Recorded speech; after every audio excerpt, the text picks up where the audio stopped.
Hi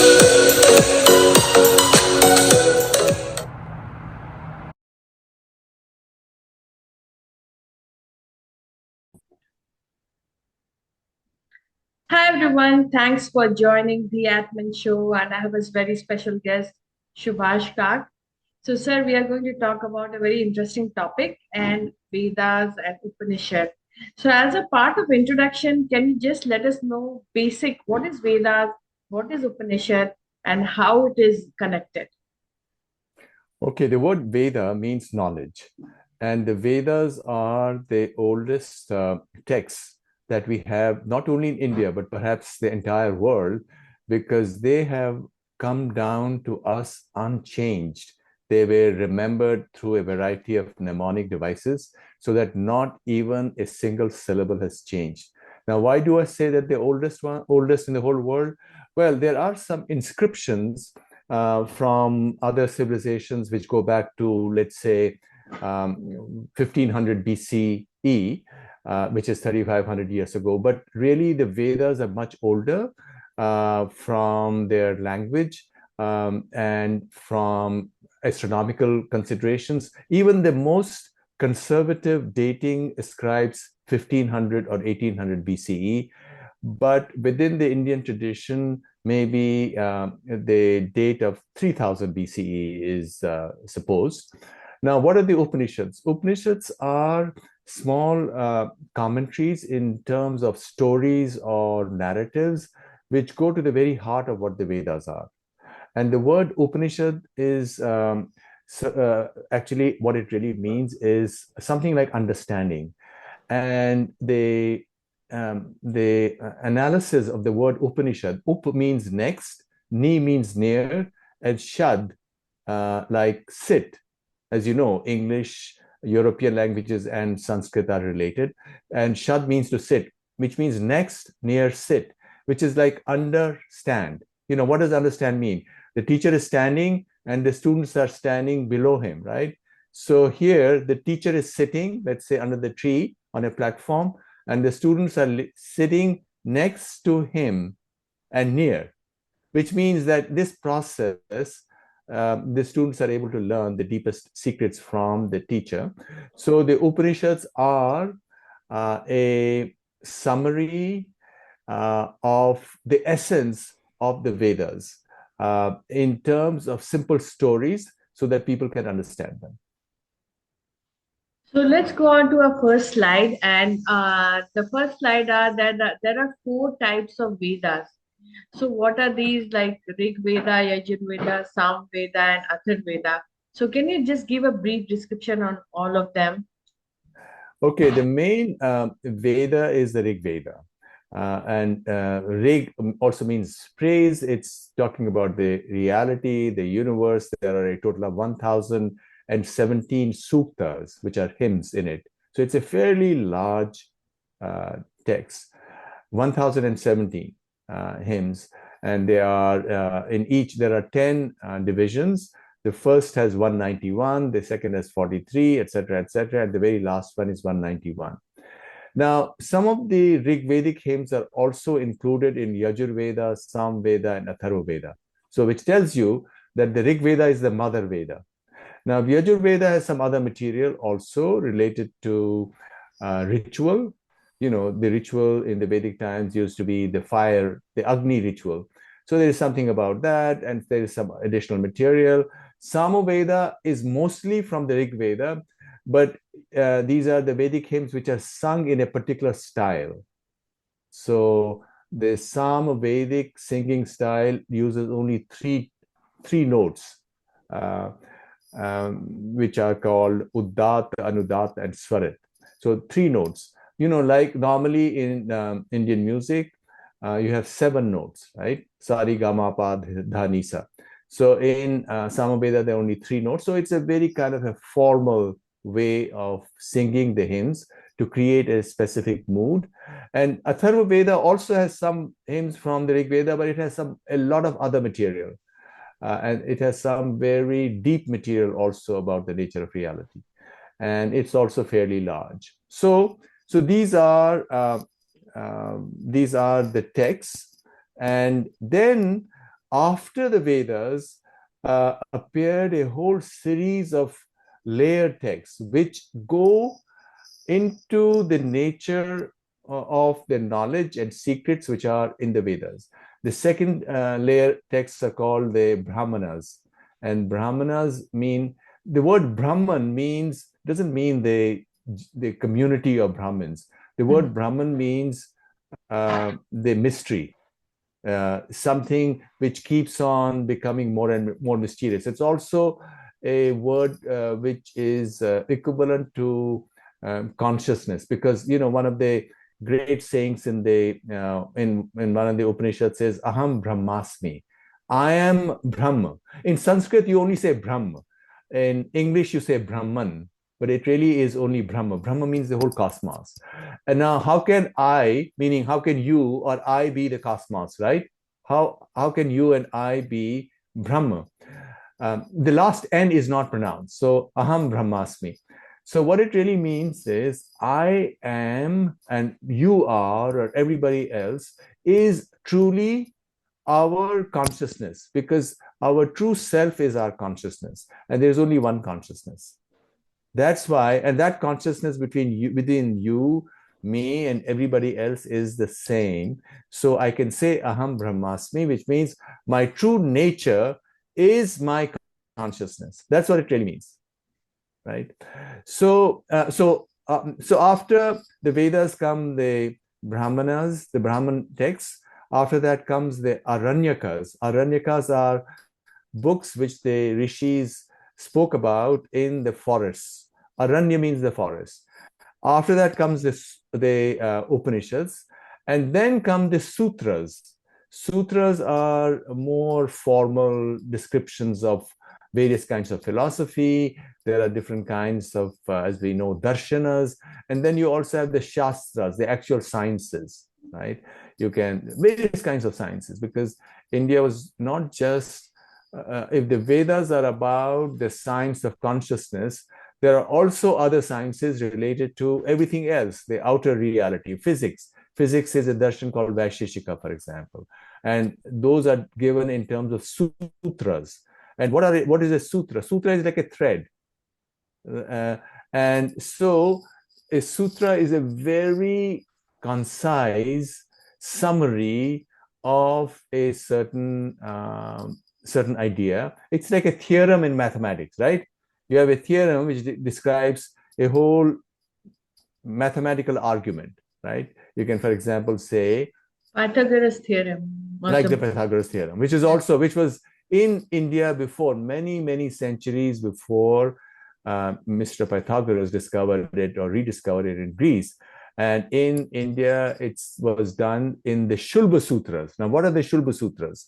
Shulba Sutras are sutras which talk about how geometrical constructions are to be made.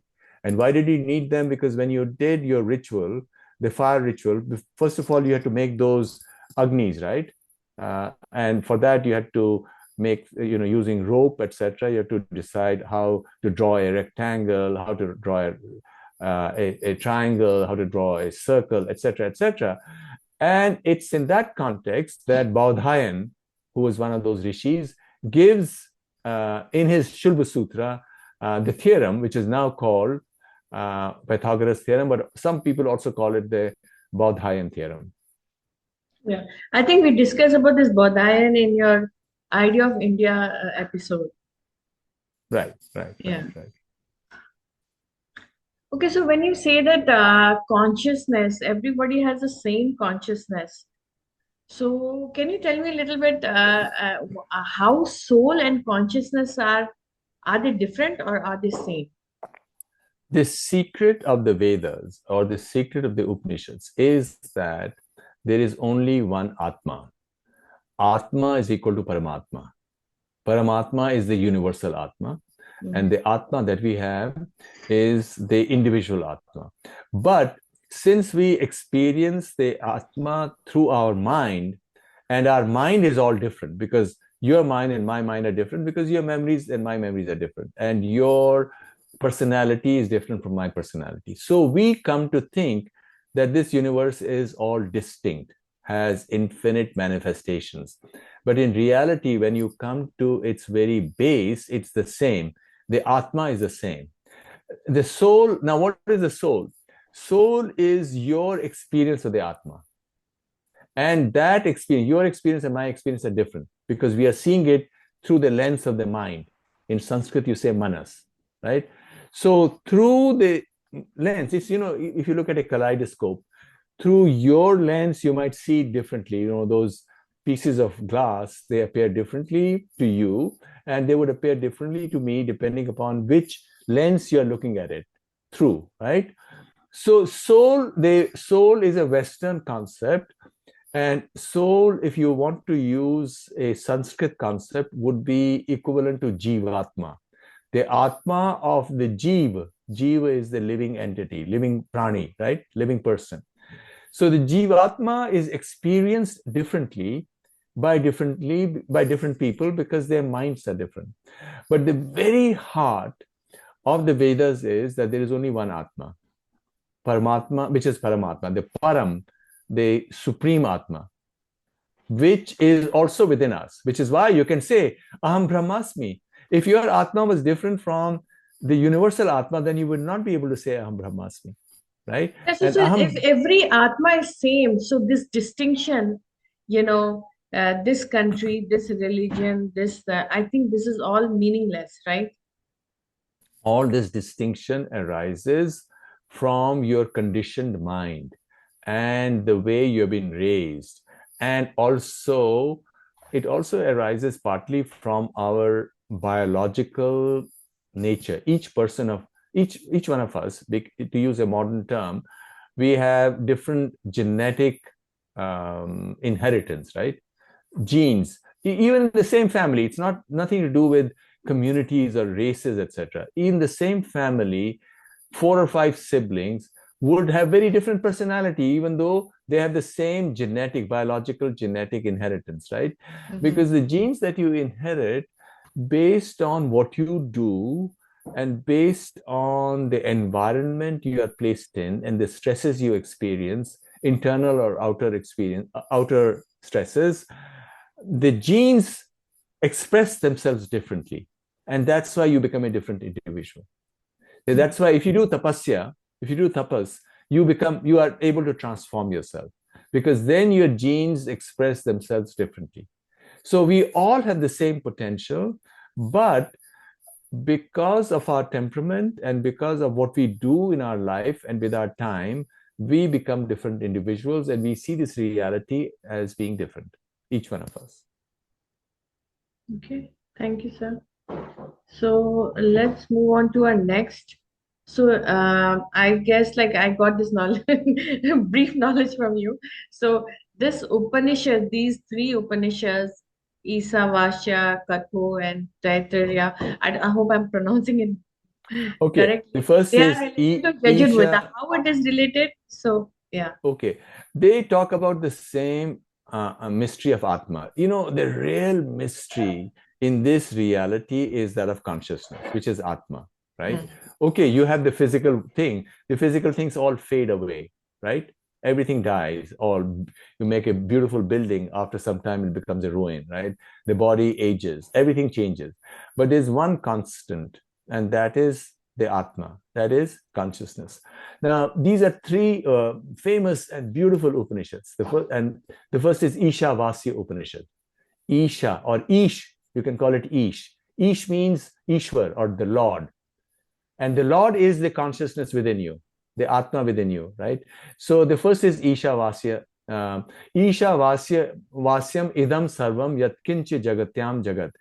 That Ish resides in everything, whatever moves in this universe, which means that consciousness resides everywhere. That's the very first line.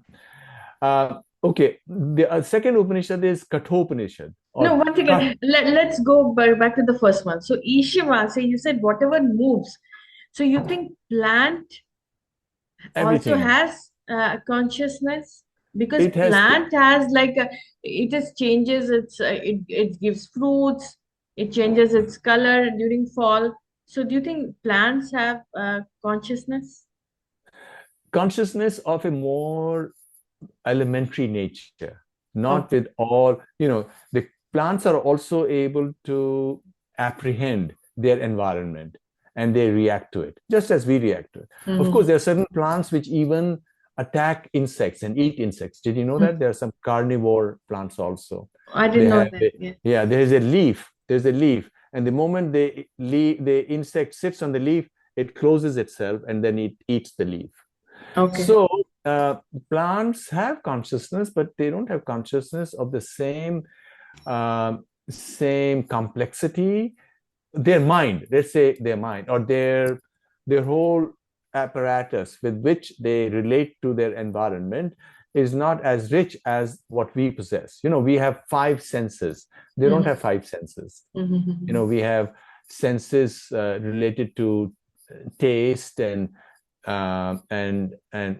related to food and water, the smell, the taste, the sight, the touch, and the hearing. These are the five uh, senses that we have. Plants don't. The plants also hear, but much more crudely. They can't hear all that we can hear, Yeah, right? yeah, yeah. So they can hear vibrations, And but so, we and the can. people who are higher than us, higher living, higher consciousness, they have more senses than us.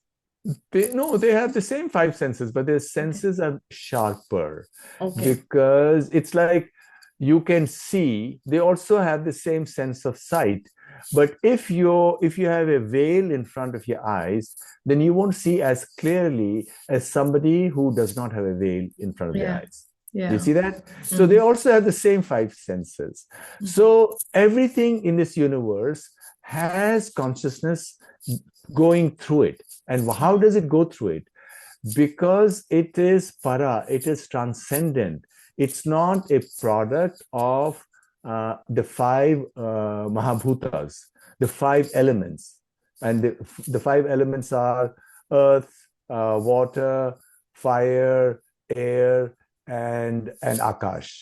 So consciousness is beyond all the five, but it's transcendent. It's everywhere.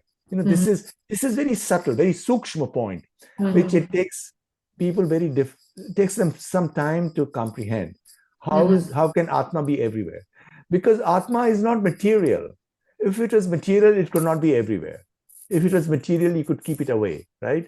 Mm-hmm. It it is everywhere in the universe because the whole universe has emerged out of the Atma, So I mean, out in of the the Brahman. layman's term, like that's what we sometimes I've heard in the podcast or read. In the layman's term, like is Atma is like a disc, and whatever karma you do, it stores in the disc, and based on your karma, you can get the rebirth. No, no, no, no, no, no. Not like See, that. Atma is the power through which you observe and hear. It's that Okay. power. Mhm. What is stored within your whole own complex, body-mind complex, right? In your Jivatma. Mhm. Jivatma is the reflection, is the illumination of this Atma within you. Mhm. And that's where everything is stored, all the impressions are stored No, no, but then within you. our body will die, right? So it is all dead. So how do we get a reincarnation and rebirth based on past karma? Because what your body did has created a whole chain of events Mm-hmm. which then get embodied in the next body. So whatever you have done after you're dead, those impressions reappear in another embodiment, and Mm. that's how this whole cycle goes on. Yeah. But there's only one Atma, there's only one Paramatma. So this Jeev Atma is like, you have an ocean of water. Mm-hmm. You take a part, now that ocean, whether the water is here or there, is the same water, right? Now, if you take this water and put it in a pot, Mm-hmm. it's the same water as the ocean, but now it's become embodied. It's been given a form. Mm. So that's what Jivatma is. Okay. All right. Let's move on to the next one. Kathopanishad, right? Yeah. Okay, now in the second line in the Ishavasya Upanishad says, Tena tyaktena bhunjita ma gridha kasya svidhanam. He Mhm. says, so why are you greedy about somebody else's stuff? Because the Ishwar is all within you and it all stuff, So in other words, don't get caught up in materiality, Mhm. because materiality is a kind of a trap, Okay. which is not to say that you reject it, because we are also bodies, right? But we have to find that proper balance, that our true self is the Atma within us. Now, the second great famous Upanishad is Kathopanishad, or Katha Upanishad. Katha means wood, Kathopanishad, right? And what it really says is, it's about a beautiful story, Kathopanishad, where there is this uh, teacher, and he's doing some ritual. And while you're doing your ritual, you sacrifice stuff. You say that this I offer to the fire, or this I offer. So while he's doing it, his son, and you have to sacrifice things, give away things. So this rich man or king, he gives away not things that he really values, but the son is watching him. He's giving away all the useless cows. Useless meaning who already passed the age when they gave milk. Expired. That age of when they gave milk is gone. Yeah, So yeah, now yeah. they're useless. They can't do any work. They're old. So the son is very disappointed in his father. So he tells his father, who do you give me to? And the father ignores him, because, the son is being rude. Mhm. Then the son says again, the father ignores him. The son says again, who do you give me to? This father ignores him. The son says it again, and now the father is really angry. He says, I give you to Yama. And now the son says, now since the father has said that I give you to Yama, I must go to Yama, because I don't want to prove my father untrue. So now there's this beautiful story of how the son travels to Yama's abode, but the Yama is busy. So he appears in the third day, and then he tells this young boy, I'm sorry, I made you wait, so I give you three boons. And so the boy, his name is Nachiketa, he asks him, what happens after death? And then Yama teaches him. And basically, the teaching is this teaching of the Atma. This is the really heart of all the hearts, the mystery of all the mysteries, is what is this Atma? Because where is it? It's not within you. It is within you. It's also outside of you. How is that possible, right? Because outside of you, it's Paramatma. Within you, it's your Atma. Atma. So that is what Kathopanishad talks about. Now, Taittiriya Upanishad is likewise talks about the same thing. In this beginning, you say Om Sham no Mitra Sham Varuna. So in other words, you're saying that you are talking about um, invoking Mitra, Varun, all the way Aryama, Indra, Brihaspati, Vishnu, etc. So this is all the expressions of this Atma within the embodied reality through these various devatas. These devatas are all within us. For example, you can speak about Indra. Who is Indra? Indra is the primary sense within oneself. He is the lord of the senses, right? And so on.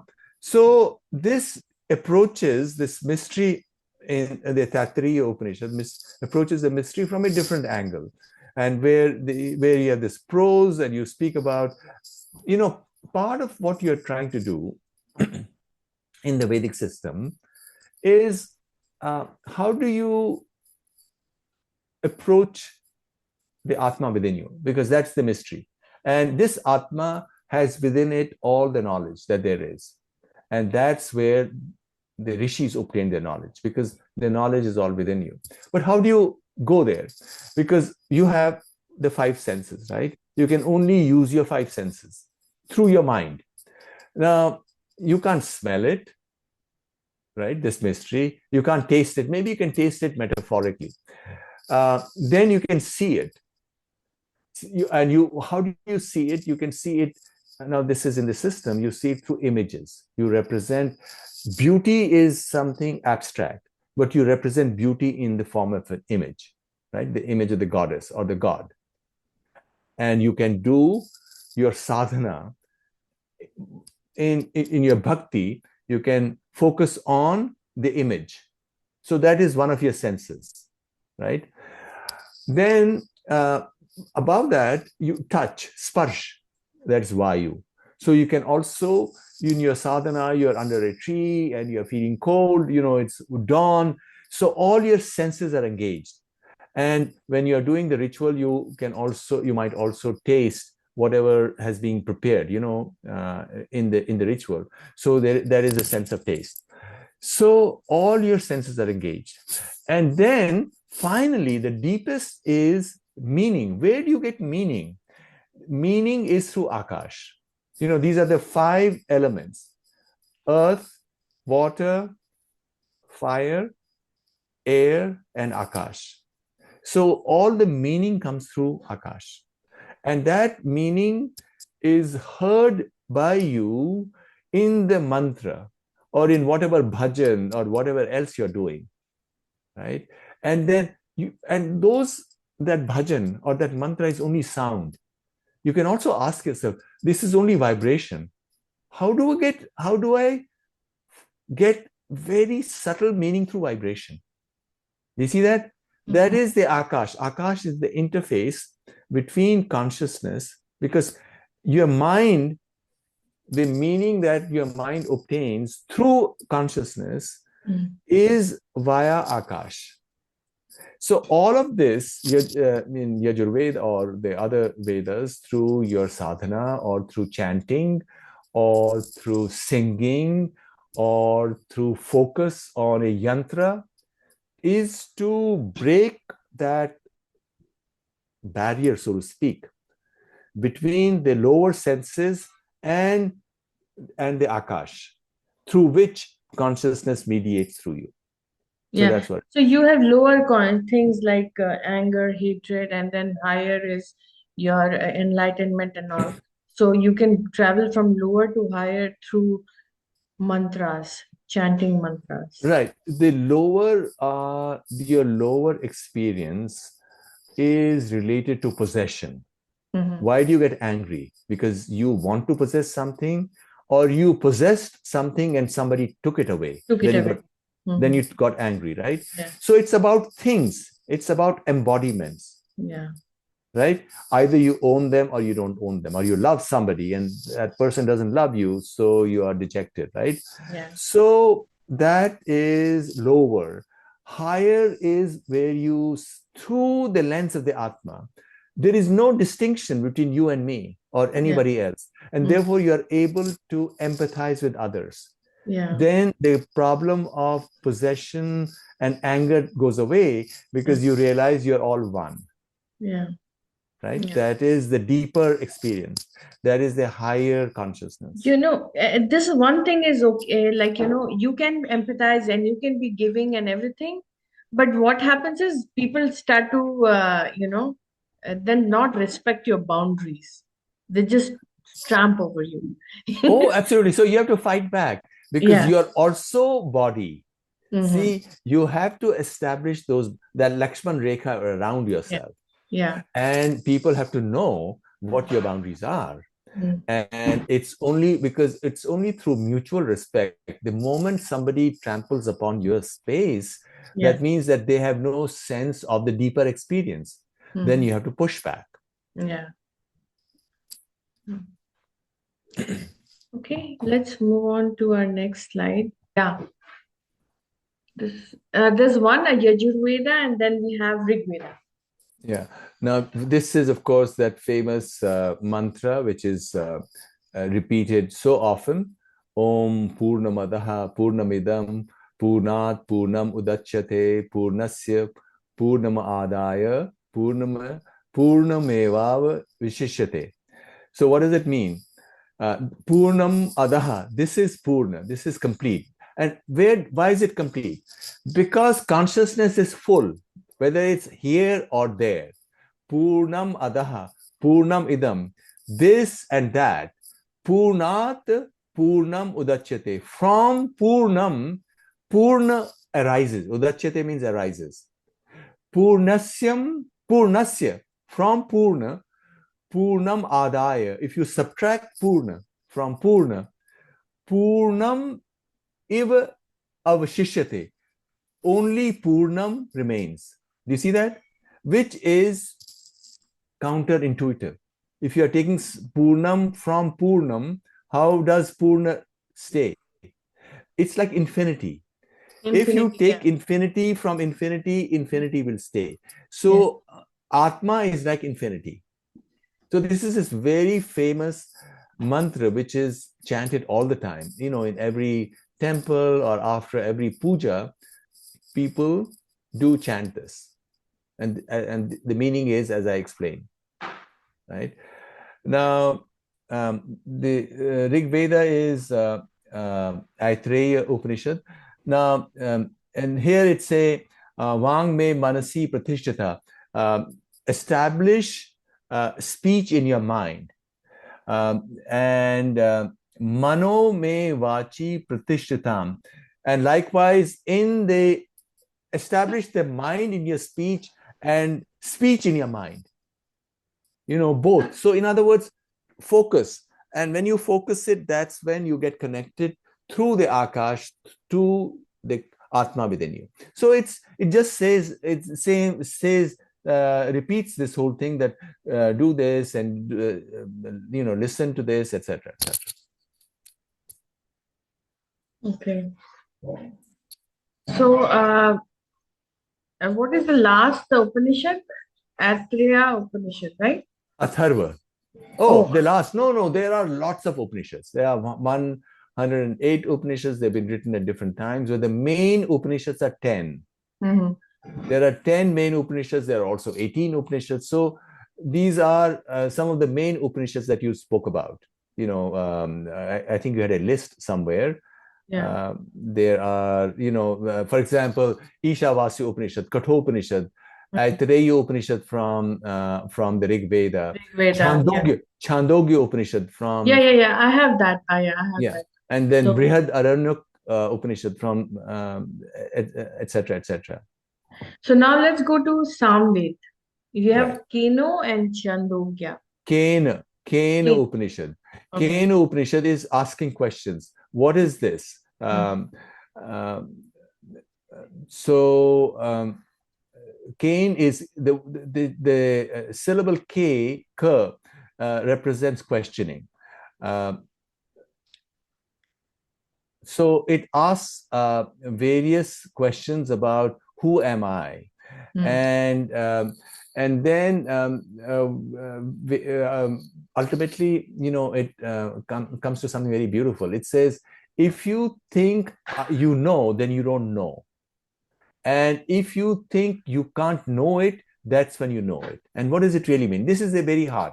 If you think you know, it means that you are talking about the outer reality, because you can only know things through your senses which are outside of you. Yeah. And if you are only knowing the outer reality, then you don't know it, because the true mystery is your consciousness, which is the inner reality. In fact, another Upanishad called Mundak Upanishad says that there are two kinds of knowledge: apara and para. Apara is where your senses go outside, and your senses normally only look outside, right? You can only through your eyes see outside. You can't turn your eye and look within yourself, right? You can't look into your brain, for example. All your senses look outside. You're hearing outside. So the your outer knowledge is about the embodied meaning the physical universe, which is one aspect of reality, but it's not the true aspect, because you are able to make sense of the physical universe not through the physical universe, but through your consciousness. You see that? And therefore, the deeper mystery is your consciousness, which is called Paravidya. You have two vidyas, apara and para. And it's through para that you know apara. And therefore, the true mystery is apara. And if you, in your experience, are able to feel that indeed your knowledge is not complete if you know only the outer, and you cannot through your senses know the inner. Why? Because the inner is really who you are. You can't turn your gaze onto yourself. That's when you know it. Otherwise, you don't know it. And this is Kena Upanishad. And Chandogya Upanishad speaks about this whole, through a whole series of stories. It's one of the larger Upanishads. Chandogya and Brihad Aranyak Upanishad are the two very large Upanishads, and there are many, many stories there. And and then of course you have Mundak, Mandukya. I already mentioned Mundak with Para and Apara, and Mandukya Upanishad speaks about four states of awareness. One is, of course, the Jagrat state, which is our awake state, right? Normal state, you're only looking at the outer embodied universe. The second state is Swapna state, the dream state. And now what's beautiful is, and that's how the rishis go into very subtle domains. What the rishis say is, if your mind is conditioned only by the outer, then you should be able to make sense of what you see in your dreams also. But in your dreams, you can also fly, or you live in spaces which are very different from this one, right? All of us in our dreams. So what Mandukya Upanishad says is that just as you have you can speak about a Virat Purush, the whole cosmos, physical cosmos, which is what Westerners normally do. They normally imagine the entire physical cosmos and say that that's all to reality. But in the dream state, you have what is called a Hiranya Garbha, or the golden womb, through which all new knowledge comes. New knowledge cannot come from the outer, because the outer is already frozen and fixed, right? Outer is like the rooms in a house. They are already fixed. You can't get any new knowledge there. But it is all fluid in Hiranyagarbha. So that's where knowledge comes in from. That's where the gods speak to you through the dreams. And even all creative work happens due to Hiranyagarbha. All creative people will tell you that they got their central idea either when they were sleeping or dreaming or dozing off or spontaneously, right? So that is Hiranyagarbha. The third state of awareness is Sushupta or Sushupti, which is deep sleep. In deep sleep, you have no experience of who you are, right? And that's when you are one with the Atman, and the Lord of that is Ishwar, or Ishwar, you can call that Shiva, right? So ultimately, and beyond that is Turiya, the fourth state, where all of that divisions go away. So these are the four states. So ultimately, what the Upanishads then tell you is that in order to know yourself, you not only must relate to the outer cosmos, outer reality, which is what we try to do by seeing places or doing this or that, but ultimately also pierce the secret of your dream world, because it's through the dream world that this consciousness within you, the Atma within you, projects through coded forms experiences to you, which can help you pierce that veil that exists in Akash between awareness, between consciousness, between Atma and your mind. So just imagine, all of these things are, through a variety of ways, have been described to us in the Upanishads. So it's not about jati, about this or that. This is universal knowledge. This is, just as gravitation is universal physical knowledge, the Upanishads are talking of a science of consciousness, which is called Paravidya, which is universal. So basically, you're saying that these dreams have some reality into it. We cannot just dismiss them. What I'm telling you is that consciousness speaks to us through our dreams. Atma speaks to us through our dreams. Mhm. Now, some dreams are not all dreams. Some dreams could be a consequence of what is happening to your body or Mhm. what's happening to your mind itself. Yeah. You're in a bad relationship, you're very upset, and that can also be coded into a dream story, Mhm. right? And maybe there also some hints are being given to you as to how to resolve the situation that you are in. Yeah. So some of these are issues related to your jivatma, but others are something more beautiful and transcendent, which is what your true fate or destiny is, which is to know yourself as Shiva, which is also called Shivoham. Aham Shivaha, I am Shiva. Aham Brahmasmi, I am Brahma. So, the two movies, like I hope you've seen that one is Matrix and one is Inception. So the Matrix movie, right? They talk about like it's a everything is a projection. Like, this is not reality. The And, Matrix and movie yeah, is based on the Upanishads, as yeah, you yeah, know. yeah, Yeah, yeah, it does even chant these Sanskrit things yeah, at yeah, some point at the very end. yeah, Yeah, exactly, exactly. yeah, yeah. So do you think this our world is not real? It is a projection. Do you think so? True, it's not real. Look, whatever we touch and think is real goes away. Everything is changing, so it's not real. What is real can only be what is permanent. What is happening in front of our eyes or to us is change. It's like, you hang a piece of cloth on a clothesline and it flutters in the wind, right? So, what is happening to it? That fluttering is what is happening to us. Do you see Mm-hmm. that? All that changes is that fluttering in the wind. But what we are is the power through which we experience reality, which is our Atma. So we are living someone else's life, and this is just a projection. We are the projection. Uh-huh. Okay. We are both the projector and the projection. Do you see that? We are Mm. both consciousness and the projection in the consciousness of this reality, physical reality.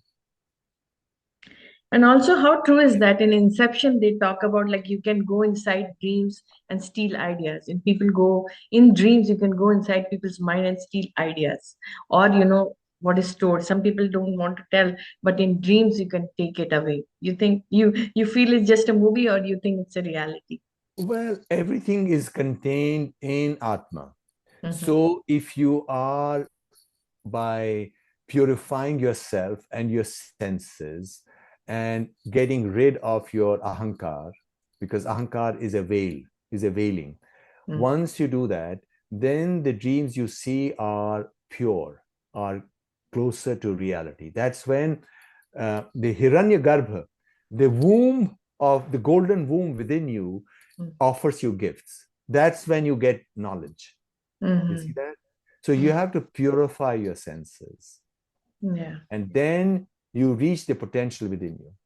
And then mysteriously, you obtain that potential when you get rid of your ahankar. Then when you cease to be who you think you are. When you say, I am Anamika or I say I'm Subhash, we are focusing on our mind. But you obtain your knowledge when neither you exist nor I exist, when you are one with the Atma within you. All right. Thank you, sir. It was really an interesting session. Hopefully, we'll have few more sessions on Gita. Also, we'll do something like this. So, because Gita is also a crux of Vedas and Upanishad, right? Absolutely. Gita is beautiful. It's the most amazing document in the whole universe. It summarizes all that there is in the Upanishad. So You can go to the Vedas, the Upanishads, or you can do the Gita and you'll find it all there, one way or the other. Because as I told you, ultimately the mystery is very simple. The mystery is there is only one reality, and that's the Atma. I am Atma. And we I all am have the Atma same Brahma. consciousness. We all are the same. I am Atma Brahma. This is another of the Mahavakyas in the Upanishads. This Atma is the entire cosmos. This Atma is all reality. And your Atma and my Atma and everybody else's Atma is the same. Even the dog's Atma is the same. We must also love animals. This is in the West is all confused and broken and torn apart because they are focused too much in their body, in their own self, in their physical body. And that's why you have wokeism and all the ridiculous And then stupidity that's emerged. too much of animal killing and eating and all. Too much of violence. Yeah. And so you have to relate to everything. All is one. And that's when you have compassion and beauty and relating to others. And then wonderful things happen. All right. Thank you, sir. Namaste. Thank you. Thank you, Anamika. Namaste, namaskar to everybody. Yeah.